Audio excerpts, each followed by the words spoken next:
वो बरसात की तूफानी रात थी। पूरी रात बादल ऐसे गरजे थे कि लगता था जैसे आज नदी पूरे गांव को लील लेगी। उसी बारिश के और तूफान के बीच अचानक भुवन के दरवाजे पर कोई गाड़ी रुकी और फिर दरवाजे पर जोरदार दस्तक होने लगती है। भुवन सकपकाकर दरवाजा खोलता है तो सामने एक शहरी बाबू को खड़े पाता है। भुवन आप ही हैं? हम कोलकाता से आए हैं, एसडीएम हैं, आज ही तबादला हुआ है। सामने खड़े अफसर को देख तकरीबन 57-58 की उम्र के झुर्रीदार चेहरे वाले भुवन बाबू ने हाँ में गर्दन हिलाई और हाथ जोड़कर उन्हें नमस्कार किया। साहब, सरकारी चिट्ठी मिली थी, लेकिन अभी तो बहुत रात हो गई है। बारिश का मौसम है, इस समय जाना शायद सही नहीं होगा। मैं अगर सवेरे चलूं तो? बाहर गाड़ी में परिवार साथ है, अभी इतनी रात में कहाँ जाएंगे हम लोग? आपके लिए सरकारी बंगला तैयार करा दिया है साहब। ठीक समझे तो रात यहीं पे बिताए, नहीं तो जैसा आप कहें। भुवन की बात सुनकर सामने खड़े अफसर के चेहरे पर असहमति के भाव दिखाई देने लगे। ठीक है, मैं आपको बंगला दिखा देता हूँ।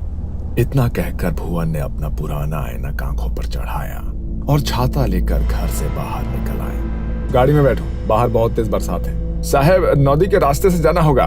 आप ड्राइवर से कहें कि नदी के सहारे आगे बढ़े, दाएं हाथ पर ही बंगला है। मैं गांव के कच्चे रास्ते से आता हूँ, इधर से गाड़ी नहीं पहुंच पाएगी। भुवन की बात सुनकर अफसर ने हैरानी भरी नजरों से उसे देखा और ड्राइवर को गाड़ी आगे बढ़ाने के लिए कह दिया।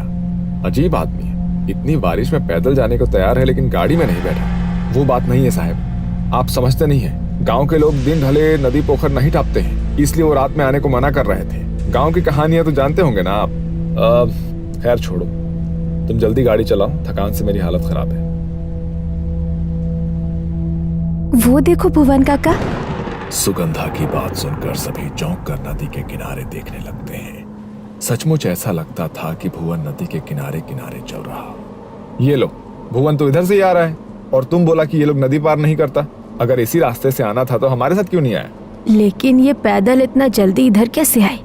तपन ने फिर से गाड़ी से बाहर की ओर झांका, लेकिन इस बार बारिश की तेज रफ्तार और गाड़ी की स्पीड के कारण उसे स्पष्ट कुछ नजर नहीं आया। कुछ ही देर में वो लोग एक सरकारी बंगले के सामने खड़े हुए थे। तभी पीछे के रास्ते से छाता लिए भुवन भी वहां आ जाता है। भुवन ने बंगले का ताला खोला और तपन बाबू उनकी पत्नी और बेटी को बंगला दिखाकर खुद रसोई की ओर आगे बढ़ गए। काका, आप इतनी जल्दी यहाँ कैसे पहुँच गए? हमने आपको नदी के पास देखा था। क्या? मुझे? नहीं, मैं तो उधर गया ही नहीं। मैं तो पीछे के रास्ते से आया हूँ। हो सकता है हमने किसी और को देख लिया हो, अंधेरे में गलतफहमी हुई होगी। बंगला बहुत अच्छा है, कभी ऐसी जगह रहने को मिलेगा सोचा नहीं था। गांव से दूर एकांत में नदी के किनारे ऐसा लगता है किसी और ही दुनिया में आ गए। मंदाकिनी, सुगंधा, इंद्राणी और तपन को बंगला काफी अच्छा लगा था, लेकिन भुवन किसी और ही सोच में गुम था। उसे समझ नहीं आ रहा था कि आखिर इतनी रात को खराब मौसम में इन लोगों ने किसे नदी किनारे देखा होगा। अब मैंने चाय बना दी है, आप लोग पी लीजिए। मैं बाहर सर्वेंट क्वार्टर में हूँ, कुछ परेशानी होगा तो बुला लीजिएगा।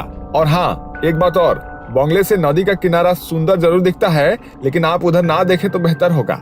मतलब इतनी सुबह नजारा कोई क्यों नहीं देखना चाहेगा? कहने का मतलब है कि बारिश का मौसम है, गीली मिट्टी फिसलन के अलावा पानी भी बहुत है, तो आप उससे दूर रहें तो बेहतर होगा। भुवन अपने कमरे में आकर लेट गया था और लंबे सफर से थक कर आया तपन का परिवार अपने अपने कमरे में जाकर आराम करने लगा था। सुगंधा के कमरे की खिड़की से नदी का किनारा साफ दिखाई देता था। अपने कमरे में आकर वो नदी की ओर देखने लगती है। कितना सुंदर शांत नदी का किनारा है।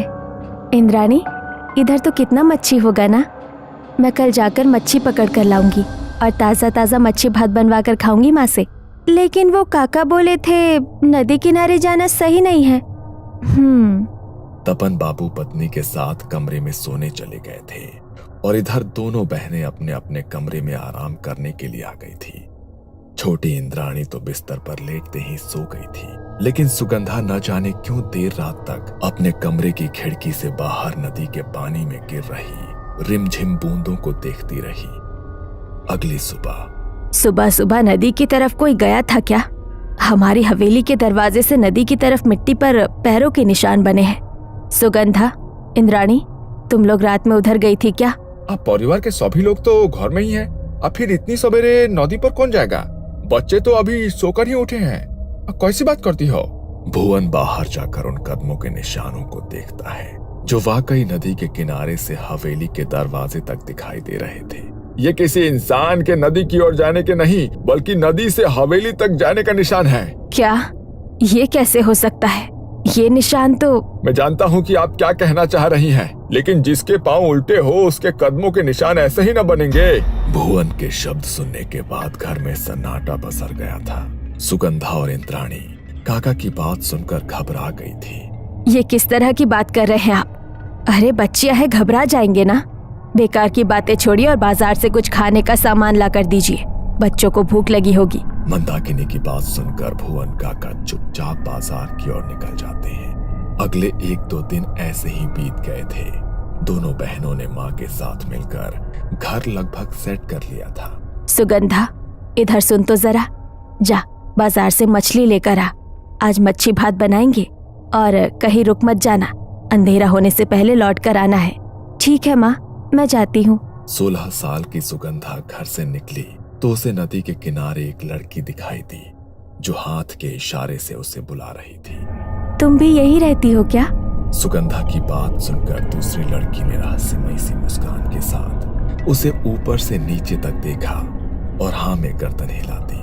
बड़ी बड़ी काजल से सजी आंखें, मोटी चोटी, मनमोहक सा खूबसूरत चेहरा जिस पर से सुगंधा की नजर नहीं हट रही थी। कल मिलोगी, साथ में खेलेंगे। अभी मुझे बाजार जाना है मच्छी लेने, नहीं तो माँ नाराज होगी। की मच्छी? हमें माछ खेते चाहिए, मुझे मच्छी दोगी? अचानक ही सुगंधा के कानों में इंद्राणी की आवाज टकराती है। सुगंधा, ए सुगंधा, उधर क्या कर रही है?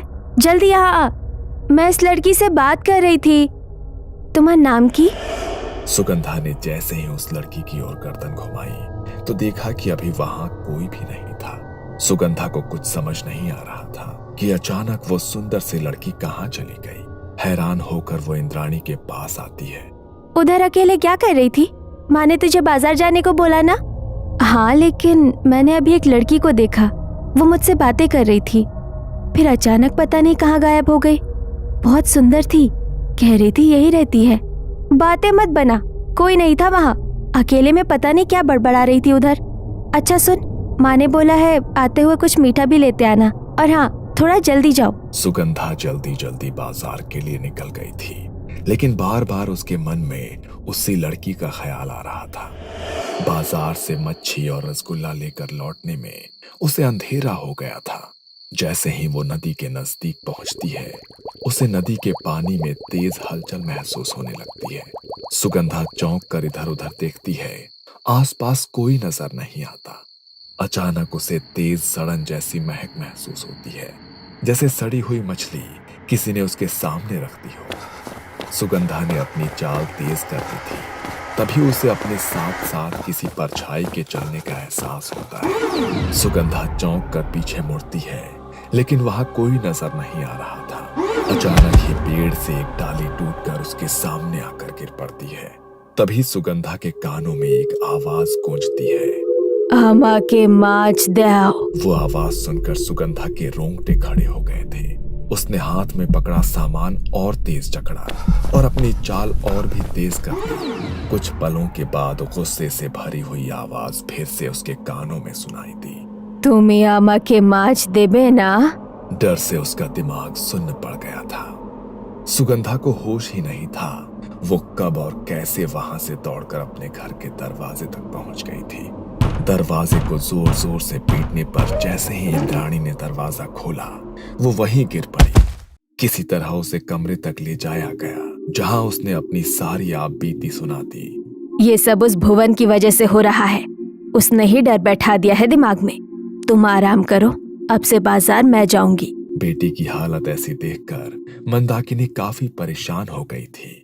मच्छी भात बनाने की अब उसकी इच्छा ही नहीं बची थी। देर रात गए मंदाकिनी को रसोई से कुछ आहट सुनाई देने लगी। जब वो रसोई की ओर गई तो वहां का नजारा देख उसके पैरों तले जमीन खिसक गई। सुगंधा के हाथों में कच्ची मछली थी जिसे वो आधा कच्चा ही खा चुकी थी। उसके कपड़ों और मुंह पर खून लगा था और वो इस समय किसी राक्षस जैसी डरावनी नजर आ रही थी। सुगंधा, ये क्या कर रही हो तुम? क्या हुआ है तुझे? भूख लगी थी, इसने मुझे मच्छी खिलाई। अब मैं इसके साथ रहूंगी।